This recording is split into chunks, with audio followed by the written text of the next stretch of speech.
Man, Dave, did you see how far I was away when I threw that axe? And I hit bullseye. What do you mean? He doesn't even have arms. He couldn't do it.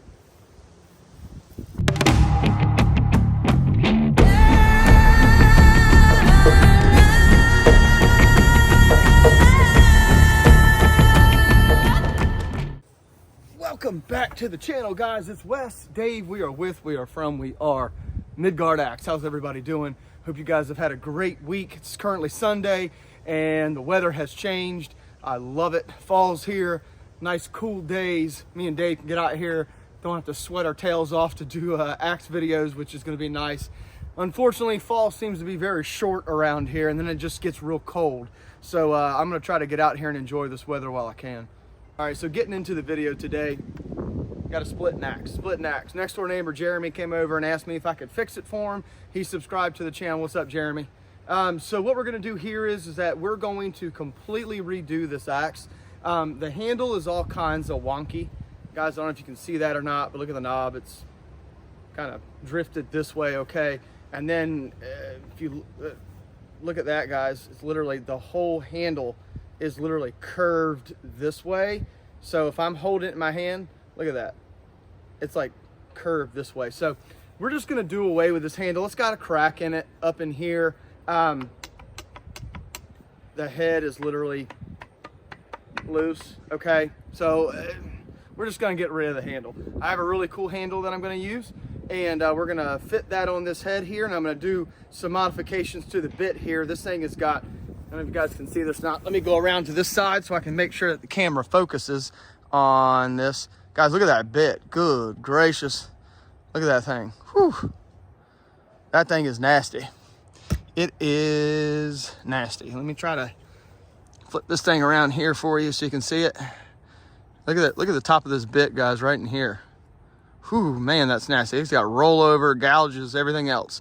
But that's okay. That's okay, Jeremy. We're gonna fix you up here at Midgard Axe, even though you live next door to me. We're gonna fix it up for you. So what we're gonna do is I'm just gonna jump into the video. I will before this, guys, let me show you something else too. You guys can see that or not? That is not a wooden wedge. That is a metal wedge in there. Put a metal wedge in that. So that's okay. We're gonna fix it up and make sure this thing gets back to splitting wood form. He's actually right now he's borrowing one of my splitting axes until I give him this one back. So we're gonna go ahead and fix this up for him, get it nice, looking nice. I'm gonna do something special for him. I'm not gonna tell him yet, he doesn't know, but I'm gonna do something really cool to the axe. Jeremy, you're welcome. But yeah, let's just get into the handle that we're gonna put on this and what I'm gonna do to the head. Before we get into the actual axe, I'm gonna give you guys my opinion on why I think this handle is shaped the way it is. And it's more than likely because it's been used for years. It's probably gotten wet and then it's been put into a dry location. It you know, gets wet and dries out, wets and dries out. But what happens is that's not really why this handle's curved. I almost guarantee you the reason why this handle's curved is because when it was wet, it was probably put up against something like this, okay? It was probably put somewhere like this. And that's exactly why this handle right here is bent, and why it's bent down this way. If you can see, they're both bent the exact same way. The handle is bent this way, the bottom of the head is bent this way, and that's exactly from doing this. That handle gets wet, the wood gets wet, and it's left like that for months and months and months, and the force causes this handle to do this and the head down there. So with that being said, if you guys have axes, I would not recommend storing them like this in your shed or in your house, wherever you keep your axes. Don't do that. If anything, put them flat down on the ground if you have to, or get some hangers. And a cool way you can do hangers is, I know they sell leather hangers online and they're like 25, 30 bucks. You guys can literally go to Walmart and get some leather belts for like, I think they're pretty cheap. You can probably get 2 of them for under $25. Put a hole in them and tack them up against the wall, and then you have the adjustment on there, and you can make your holes and put them on there. Really cheap, easy way to store your axes. You can use zip ties too. Zip ties are a pretty decent way to, the thick zip ties, you can use those too. But just make sure you care for your axes, guys. This is probably why this axe is bent like this, and it's a pretty easy fix to keep your axes handles nice and straight. So we got the axe set up in the vise here, and I'm just gonna go ahead and cut the handle off, make it a little easier to work with. Handle is off that head. So let's go ahead and knock the rest of that handle out. And I'm gonna use my trusty old hickory handle here to knock the rest of this handle out through the bottom here.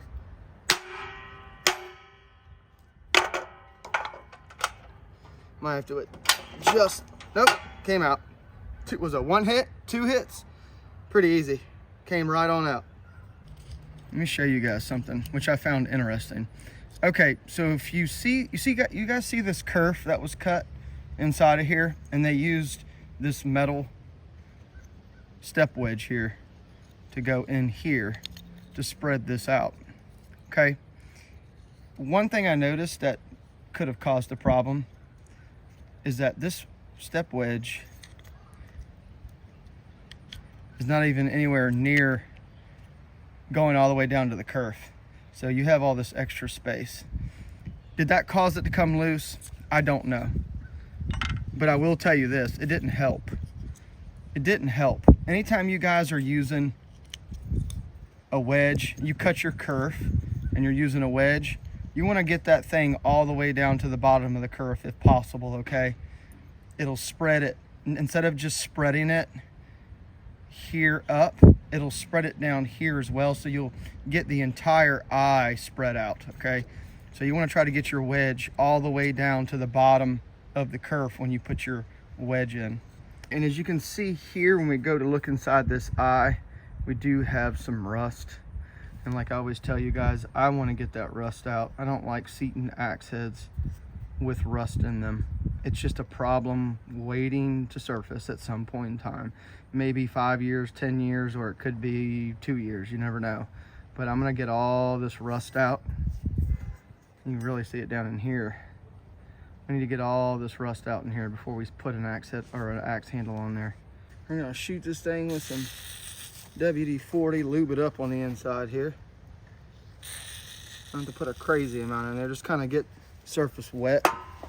And we're just gonna take this steel brush here and we are going to clean out the rust in there. And I may have to get out my Dremel. I don't know yet, guys. This eye is pretty big, so I might be able to get it all with this brush. All right, as you can see, the wire brush that I use in the WD-40 got a lot of that rust out, but if you look right in here, I don't know if you guys can see that or not, but it's still caked on pretty good. So I'm going to have to use my Dremel.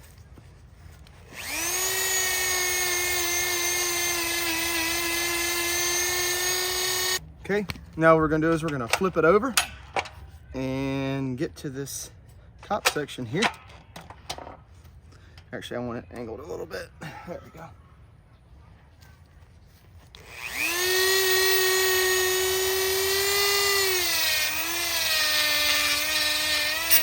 And now I'm just going to switch bits here and use that small one into the axe eye right in this area. Make sure I get that. And we'll wipe it down. And I'll give you guys a look at the inside of the eye now. Let me wipe it down first. All right, guys, as you can see, it's done. And we got all the rust out. Rust is gone. All right, guys, so now we got the axe eye all cleaned up, and what he doesn't know that I'm going to do to his axe is I'm going to completely restore this head for him. So I want to give you guys a look at, look at this, guys. The bit is literally swooping. See that? I got my work cut out for me on this thing. Not only is the bit, I can do this isn't a big deal, but this right here, you can see it right there. See how it's folding this way? It's like folding like this. Instead of it being like this, it's like this.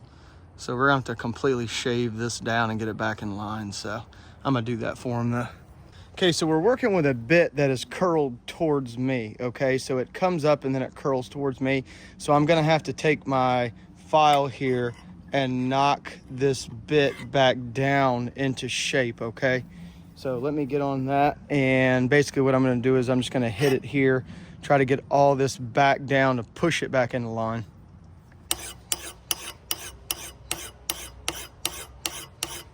All right, guys, Operation Bent Tip is accomplished. We pushed this back down. I checked it from all angles, and it is pushed back in line now. We've got it filed back down, so it's in line with this, so it's not crooked anymore. So we're gonna take this bit and fix it up. It's got some pretty bad chips in it right in here, and we're gonna take those chips out and just make it symmetrical.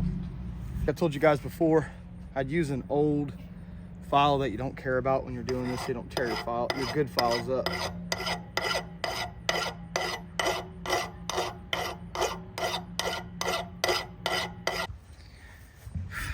All right, guys, so what I'm doing here is I'm going to start up in this area without trying to hit the bit. As you can see in here, I'm just going to go ahead and thin the cheeks down. This has no edge on it. It is super dull from when I've reprofiled the bit in this area. But I'm going to go ahead and hit this area up in here and reprofile that, and then I'll start working on the actual edge, okay?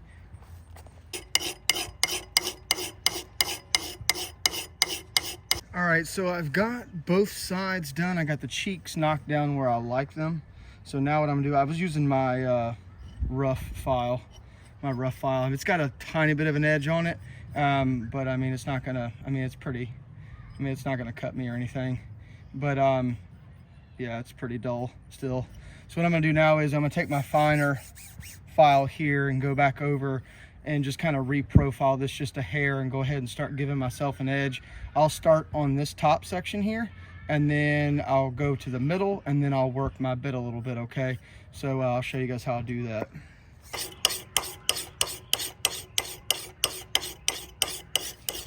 Kind of just did this top section right in this area. Okay, that's kind of where I want to stay at. I'm just trying to get it even up in that area. So I kind of stayed in this area. Now I'm gonna go down to the middle, and then I'm gonna work on my edge. All right, guys, I got the edge that I wanted. I got the cheeks down where I wanted, and I got the edge that I want. Now I just need to go over it with some 250 grit sandpaper and kind of take out all these edge marks here that I left. I kind of want to make it uniform. I hate, you guys know how I am. I like it a certain way. So let's just check and see. I will say this thing is sharp already. I am going to go back over it with 250 grit sandpaper and take out all these marks in here and kind of give it a sloping edge with a little bit of what they call a micro bevel. But this thing's going to turn out really nice. But yeah, I've already got the edge I want. It's already razor sharp. So he chose a 32 3/4 inch curved Hoffman blacksmithing handle. It's a long handle, but I'm thinking that once I cut this knob down and I half the head on here, it's probably going to be around the 31 inch mark. I will tell you guys this about the Hoffman blacksmithing handles. I've used a bunch of them, and they are great handles. Look at this, guys. Comes like this. I haven't done anything to the handle. Check this out. Nice and thin. They come to you like that. So there's very little work I have to do to this handle, and that's what I like. I don't like a ton of work. So this is great that it comes like this, but I will give you some information on the Hoffman blacksmithing handles. They are great for American heads. I've seated a bunch of American heads on these handles, and they fit very well, and they've done great. However, European heads, not so much. European axe eyes are a little bit wider, okay, and they do require a little bit more material up in this area. And when I've tried to seat these handles on European heads, I've noticed that there's just not enough material up here to seat the head correctly. I always have space. There's just not enough material going on. So if you do buy these handles, realize that they may not be exactly what you're looking for a European axe head, but for American axe heads, I love these handles. I have been working on this handle already because I knew that it was already going to be too big up top to fit this axe eye. So I went ahead and started thinning it down, but I will tell you guys, just trying to seat this from the start, I've got a lot of work. That's as far as it's going down. I'm not getting it down anymore. And the axe eye is about right here. So I got a lot of work to do. So I'll throw some videos in. I know you guys have seen me haft axes before. Try not to show you the same thing over and over and over again. I really like showing you guys the process, but kind of watching me haft this axe over and over and over again gets kind of repetitive. So I'm going to just show you glimpses of where I'm at, where I'm going, and stuff like that. It's pretty much the same as it is with all the other axes that I've hafted. But let's go ahead and start thinning this thing down a little more and see if we can get this head sliding down. Try to get it all the way down to the shoulder here. I will say this about this handle. I am a little concerned. I already started messing with this handle with another axe head and decided to go another route. And I thinned this down really, really far. And I do have some space. Now I will show you guys this. This is probably a good learning thing. This will be a good learning tool for you guys. Okay, so when I went ahead and I started thinning this handle down for another axe head, I took it off, I didn't use it. So now I'm using it for this one. You guys can see in here, I'll get around this way so you guys can see this, okay? See if I can get, okay. Do you guys see all that space right there? See this space right here? Okay, it's not gonna fill until it gets about right in here. Okay, this space, because this from here to here is exactly the same. So I am concerned that I may have thinned this down too much for the other axe head I was using, but I think I've got enough room right in here. So when it goes to seat to shoulder, this area right in here should fill in this gap right here. And I've got the same going on this side. It's not as bad, it's a little bit, I'm not worried about this side. But this side over here is a little bit, you know, it's got some space going on. So let's just go ahead and work this head down. I'm thinking that I've got enough material right in here that as soon as it hits that shoulder, this should fill that gap in nicely and we should be good to go. So let's see what happens here. Okay, so I started smacking this knob, trying to get this head to go down, see where I'm sitting at, see where I need some material taken out. And as you can see here, guys, let me show you something. When you're hafting your axe, now guys, this is just my opinion on how I haft axes. Doesn't mean it's the perfect way, it's just how I do it. Okay, so you see we are completely filled in here. There's no gaps, but we have curling right in here, okay?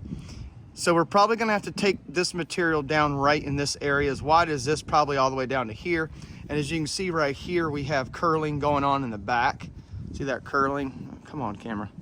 Come on, camera. All right, see the curling right there? So we're gonna have to take some excess back here. And then on this side, there's a tad bit starting right here. So I'll probably hit this down in this area just to kind of take it down. But it's not looking too bad. We do have some gaps. See that gap right in there?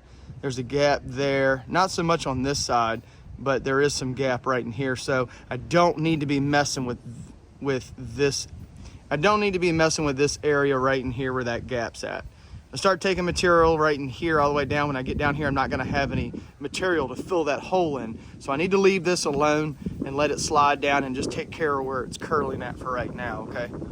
And to give you guys another look at what I'm talking about. So I took the head off here, okay? And as you can see, we have contact right in here where it's curling, okay? Then we have contact here where it's curling, and we have contact here where it's curling. I've got no contact right here, and I've got no contact right here, which is what I was telling you guys earlier is that that's where that gap's at, right in here. It should get filled when it gets in this area. It does gradually go, it tapers down and then starts to flare out right in this area. So I should be good when I get down to the shoulder. Normally handles don't come like this. Like I said before, guys, I worked on this handle previously, so that's why it's like that. But that's okay. It'll actually give me less work right now because I'll be able to get it down a little bit faster. But yeah, that's what that curling's there for. It's telling me, hey, you're hitting here. You need to take some off here. You need to take some off back in here. And you need to take some off down in here. Now, I don't want to take too much off. I do like those marks on my handle, because that's telling me it's making contact, okay? So let me shade that down and get it down a little further. All right, guys, so as you can see here, here's where we're at now. It's starting to make contact all across here. We do have it hitting up in this area in here. Not too concerned about this because this is all gonna get cut off anyway. I do want it to be making contact like it is right in here. Got some curling here, got some more curling in the back, and then it's curling all the way across here. So we need to take a little bit off all the way down in here. And I'm leaving this alone. I'm gonna hit this in here and take off the back some, but it's looking good. Look. All right, guys, so the handle's coming out of the axe eye. It's looking really good. I wanna go down probably another 3/4 of an inch. Somewhere right in here is where I wanna end up, right on top of the shoulder here. But I do wanna show you guys this. Take a look. Take a look. it is filled up, all those holes. Those holes are gone, and I haven't even reached the shoulder yet, which is awesome. It did really well.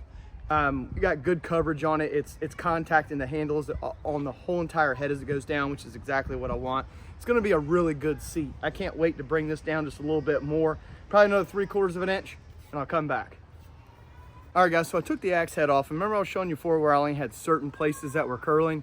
We're curling all the way across, an even curl all the way across. So it's fitting evenly on the head now, which I like, because that tells me that I can just go ahead and start hitting this thing down and taking off material everywhere. All of it, all this material needs to be coming off. I don't have to hit one specific area. I can take material off all the way around now, which is easy for me to do. So I'll give you a close up really quick in case you can't see that. We got curl all the way across, all the way to the back, and then all the way across the front, which is a really good seat. As you can see here, we have contact all in here, all in here. I'm not worried about this area. I think once I get down here, it'll probably, the top will come out about right here.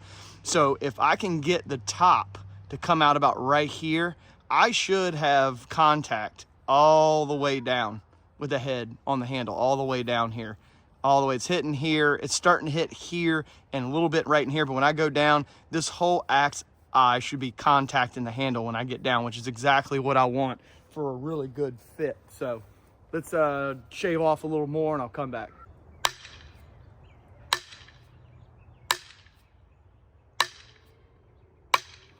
Close, guys, close. We're real close. I want to try to get it to about right here. So maybe another 1/2 inch. Yeah, about a 1/2 inch. I want to get it about right here. It'll start to soak up this little curve right in here. That's where I want it. Just right above that curve, just to soak it up just a tad. But man, that thing's gonna look good when it's done. Let's try something really quick. I'm gonna show you guys something. Let's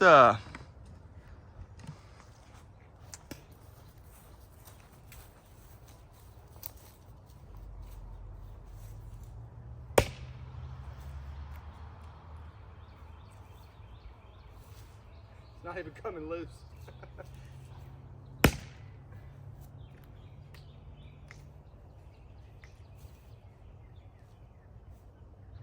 Not even hafted yet. Yeah, I didn't mean to do that. That's okay. I haven't finished the bit yet, but the axe head didn't even move. So when I go to seat this, you can imagine what's going to happen. I didn't mean to go into the ground, but I didn't think I would split it. Oh, this is gonna be one nasty axe. Like when he goes to use this thing, it is not gonna come loose.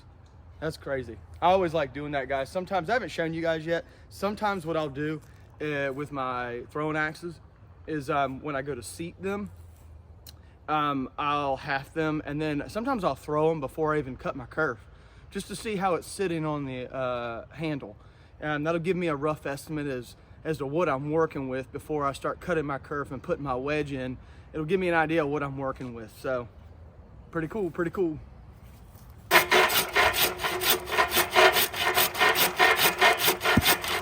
All right, sorry about that. I had to take a break to eat, like always, guys. Every time I film a video, I have to stop 1,000 times in the middle of it. Something that should take me 2 hours takes me 7.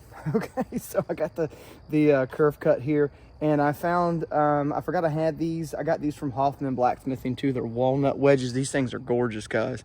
They are really nice wedges, and they're really nice. I will say they are a little soft. When you go to hammer them in, they are a little soft, but they're really nice. If you can get them in there, they look really good on top of the axe head, and they give it a really nice look on top. There is some debate on hard wedges versus softer wedges, what works and what doesn't. Some people say you should go all hard. Some people say you can use both. Some people say they like the softer wedges because they act like a sponge when they go inside the handle and they kind of sponge out stuff. Guys, to be honest with you, I normally use harder wedges. I do, like hickory or something harder than that on my throwing axes, just because when you're hitting the eye onto the target, these softer woods can kind of explode a little bit. So I normally use harder wedges, but for chopping axes and splitting axes and stuff, these things are just fine. They work great, and they can work for your throwing axes. I've got walnut wedges in some of my throwing axes. I just make sure that I try not to hit that eye all the time on the target. A few hits isn't going to make a big deal, but if you're constantly hitting it, you can start seeing this thing start to crack and split when you start hitting that eye onto the target. But these things are still great, and they look really good too. Sorry about the lighting, got a little dark. So I went ahead and sat the head onto the handle, and now I'm driving in this walnut wedge in here. What's going on? So we got it seated nice and splayed out there. You guys can see that or not, but it's on, it's not going anywhere, and I'm going to put a steel barrel wedge in there. Put me a steel barrel wedge in this thing. Put about right there. You guys can see that splay or not. Good gracious. Yeah, that thing is splayed out real nice. Real nice. So, okay guys, we got it hafted. New day. Sorry, I ran out of light. But you saw me smash the wedge in. Got it seated with a steel barrel wedge there. That thing is nicely splayed. I don't know if you guys can see that or not, but that thing is splayed over. It's not going anywhere. Started working on it with my 250 grit whetstone here a little bit ago. Got it about where I want it at. And what we're going to do next is take off all this rust on this head here and put some gun blue on it, turn it back black, make it look nice. Then we're going to work our way down to this knob here, recontour this knob, give it a nice shape down here. Then we'll put some color on the handle and call it something, guys. So let's get into restoring this axe head. So what we got going on here, I cleaned it up a little bit, but we had a lot of rust right inside this stamp here. So what I'm doing is I'm taking my wire brush and with some WD-40 and just kind of getting that rust out. It was worse a second ago, but I'm just going to go over it one more time. Moisture gets inside these stamps on these axe heads, and if you're not careful, it'll start pitting the metal all inside there. So, but got all the rust out now, and it looks good.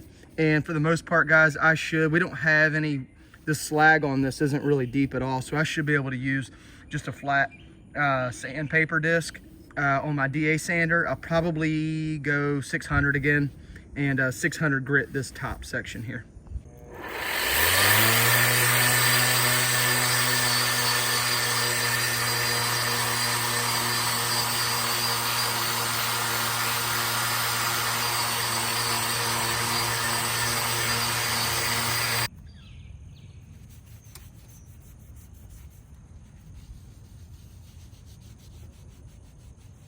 So we 600 gritted the head here. This is what it looks like.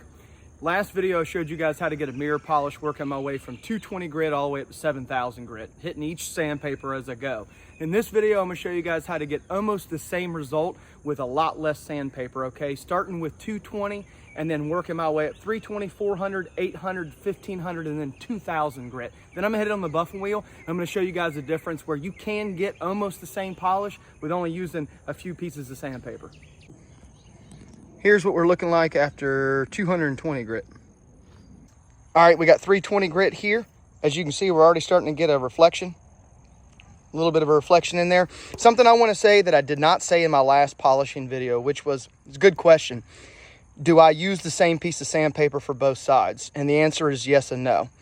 If I don't have to spend a lot of time on this side with it, then I'll use it for the other side. If I have to get a lot of scratches out and I'm having to press down real hard to try to get those scratches out with a piece of sandpaper, then I'll have to get a new piece of sandpaper when I flip it over to do this side. So it really just depends. This axe here, I'm able to use the same piece of sandpaper on both sides. The scratches are coming out really nice, so I don't have to worry about using like 300 grit pieces of sandpaper, one on each side. So, you know, it's really just personal preference and how bad your axe, the scratches are in your bit. You know, you can just try it out and see what works, but it's really nice to be able to use one piece of sandpaper for both sides. But sometimes you got to use two. Here we are after 400 grit. You can start seeing my reflection a little bit better. And here we are after 800 grit. As you can see, the 800 grit really put the polish on it now. All right, 1000 grit in it with the whetstone here. Save ourselves some sandpaper. And also it'll help me refine my edge after all that sandpaper with that hard backer. I'll be able to give myself that little micro bevel that I was telling you guys about with this. So I won't have a bunch of edge rollover. I like using the 1000 grit whetstone to give myself that small little bevel. You can see it. It's not a huge bevel, but it is a slight bevel, and it works really well with throwing axes and also chopping axes too. Because guys, like I told you before, my chopping axes are my throwing axes, and I don't want too thin of an edge to where it rolls over every time I throw my axe or chop with my axe. So I do, on my dual purpose axes, I do put that little bevel on it to prevent edge rollover. I do on my primarily throwing only axes, I normally don't put this much of a bevel on them because I want them to stick. And I sometimes do get edge rollover, which isn't a big deal. I can just go back over it and hit it really quick. But for my all-around axes, my throwing and chopping axes, I do put more of a micro bevel on them. I guess you could call it micro bevel. All right, so this is after the 1000 grit whetstone. I gave myself a little micro bevel there, and she's sharp. So what I'm gonna do now is I'll leather strop it, and then I'll only hit, I'm not gonna hit the bit after this, guys, okay? The bit is done. I'm gonna leather strop it, and the bit is done. All I'm gonna do now is use 1500 grit and 2000 grit, and I'm just gonna get all this area right in here. I'm not gonna go near the bit, and that's what my soft backer's for. I'm not gonna mess with the bit anymore after this. It's just gonna be getting all this scratches and all this to get that mirror polish in this area here, okay? All right, here we go after 1500 grit there. All right, here we are after the 2000 grit. As you can see, my reflections in there. And we're gonna hit it with the buffing wheel now, and I'll show you guys what it's gonna look like using less sandpaper. Still make it look really nice. This is a really good polish for an axe with very little sandpaper and very little effort. With like 4 or 5 pieces of sandpaper, you can get this shine, and you don't even have to use a buffing wheel, guys. You could use a leather strop with some polishing compound, and you'd probably get something similar to this shine here. Is it as shiny as it was in the last video? No, I went all the way up to 7000 grit sandpaper. But it's still a really good shine with a very little effort and little sandpaper, guys. So try it out. I think it works out really well. I don't have to have my bits, you know, mirror polish, but this polish right here, for the time and effort that was put into it, I think is totally worth it. So with that being said, let's cut this knob, put some color on this handle, and call it something. Japanese razor saw time. All right, so what I'm gonna do is I'm just gonna give him a swooping knob here, give it some clean, nice line, just kind of a swooping pattern here. It'll look really nice on this handle. That's usually kind of what I do with these Hoffman handles. They got such a swooping pattern here that it looks really good to just kind of round this knob off. It gives it a nice look. So that's what we're gonna go for here.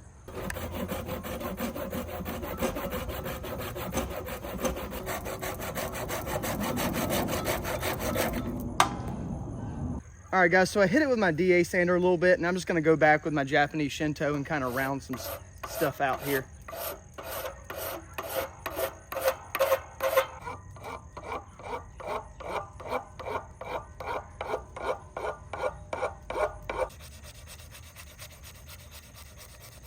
I'm gonna give it a sand down like I always do, 220 grit. That's where I like staying at. That was my favorite part, guys, favorite part. The handle. I love handles. I don't know if you guys have noticed that or not, but I love working on handles. Okay, I'm gonna bring you guys something a little different this time. Instead of the trans fast dye and all that and bull linseed oil, this time I'm gonna use Watco Danish oil.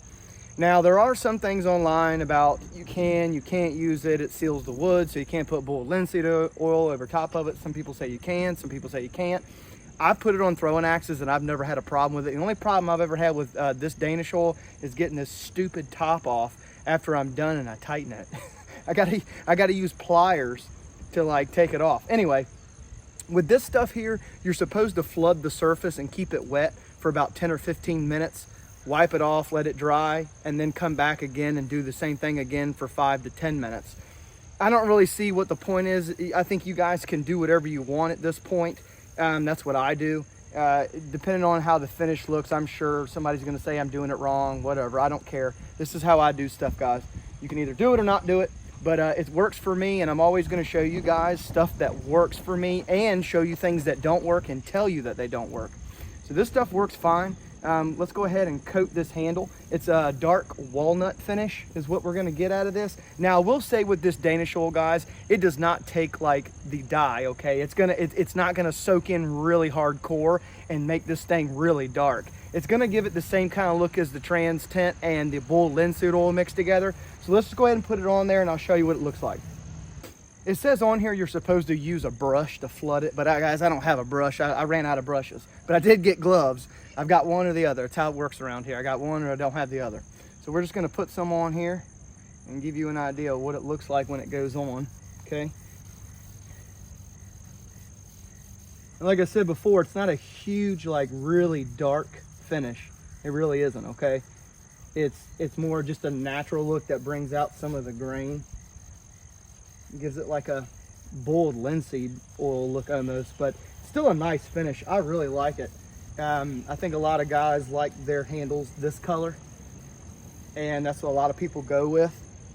And if this color is something that you like, if this is what you're always kind of searching for, is something like this, then try Danish oil, because this is what you'll get out of it. You do have to keep applying it over and over and over again. You're supposed to flood the surface. I'm doing a horrible job, guys, because I'm trying to show you something. If I wasn't filming, I'd do something different, but this is basically what you have to do is you have to flood it, keep it wet for 10 to 15 minutes, and it'll soak in. Give it a nice look. I'm just gonna pour it on here. If I had a brush, it'd be a lot easier. I like that look. Natural, almost like a natural, just a little darker, bringing out that grain, that dark grain, bringing it out.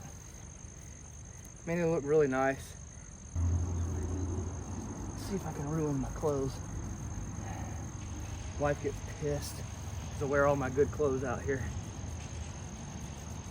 Why do you wear your good clothes? Why don't you wear your other clothes? Because I'm a guy and we do stupid stuff, right, guys? We do dumb stuff sometimes because we don't think. We're too busy. I know what it is. What it is that we are too busy and too focused on whatever project we're working on to care. I'll be honest. Most of the time, that's what we're doing. I think women think we're a bunch of idiots, and sometimes we are. I'm not gonna lie. But for the most part, we've got something else going on inside our heads that they just don't understand, and vice versa. I will say that road goes both ways. Sometimes they have stuff in their head that we have no idea what they're talking about or trying to explain, right? But that's what makes it fun. We were both alike. You get kind of boring. That's why I don't like doing things the same all the time. It gets boring. I like switching things up, doing things different. So there we go, guys. This is basically what we got here. Not a bad looking handle at all, but I'm gonna keep flooding it here and I'll show you guys when it's over what it looks like. After that, guys, I'm gonna put a little of my specialty sauce on the head, show you guys that. I've shown you guys that before, the specialty sauce I use to blacken heads, and this axe is done. Sorry guys, sometimes I can do a horrible job of remembering what to show you guys. It's never intentional. I'm my own cameraman and I forget things sometimes, so my bad. So the eye. Forgot about the eye. So what I normally do is I use Q-tips, whether it's trans tint, whether it's bull linseed oil, whatever it is, I use Q-tips here, and that's what I use on the eye. Time has elapsed. Now it's time for coat number 2. Coat number 2. And this is where it's really gonna set in. At least from my experience, this is where it really starts to kind of change the color a little bit more than it did on the first one. It's still personally to me, it's still a gorgeous looking color. I like that natural look. Guys, I know you guys think I'm crazy and I like crazy colors, and I do like crazy colors, but like I've told you guys before, I like everything. There's very little that I don't like about axes, especially when it comes to colors and heads and all that. So I find a way to use everything. I like variety. But yeah, this is the second coat. Actually, what I like doing the most is putting some in my hand and rubbing it in on that second coat. Trying to get all the spots that the first coat didn't soak in, and just kind of rubbing it in. And that's how I like to do my second coat. Really just try to get it into that handle. Guys, I'll do this with trans tint too sometimes. I'll rub it into the handle, and sometimes it'll change the color too.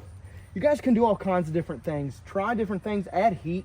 You know, don't burn your handle, but add some heat to it. You'd be surprised on doing little things here and there will change. Using the same color, but using a different technique will give you a different look. So don't be afraid to try new things. If you mess up, you can always just sand it back off and start over.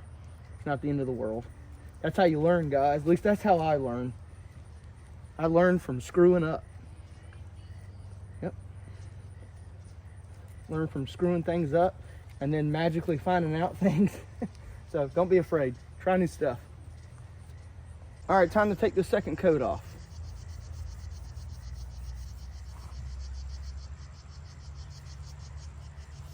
And it does say on there that it takes about 8 hours. I think it said 8 to 12 hours to dry. So. Give you guys a close-up look of the handle.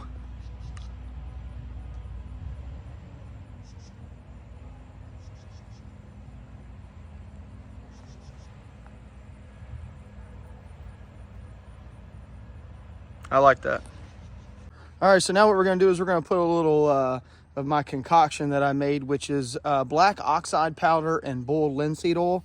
Kind of rub it on there a little bit, and it'll kind of give it a black look. Like I've shown you guys this before. And just let it dry on there, and it gives it a nice little finish. It's not a permanent finish by any means. But it does help prevent rust, and it does give it a black finish. And the cool thing about it is that after you're done using your axe, you can literally just go back over this again with the same mixture here and give yourself that same look, which is really cool. There's the one I just did, and then there's the other side here and here. So it's a really cool finish. And we are done, guys. That is the finished product. Here we are. Check that out. The handle still needs to dry. It says it takes about 8 to 10 hours to dry, so, but that's pretty much it right there. And there's the handle.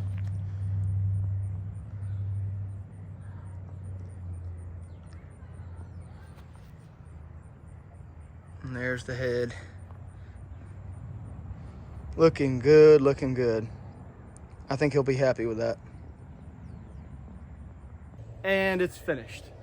What a cool axe. I hope Jeremy, I hope you like this. I know he's a subscriber on the channel. He's my next door neighbor. So if he's got any issues, he'll come over and tell me, which he shouldn't, but this is gonna be a great axe for him to use. He didn't ask me to do all this extra work to it, guys. This was on me.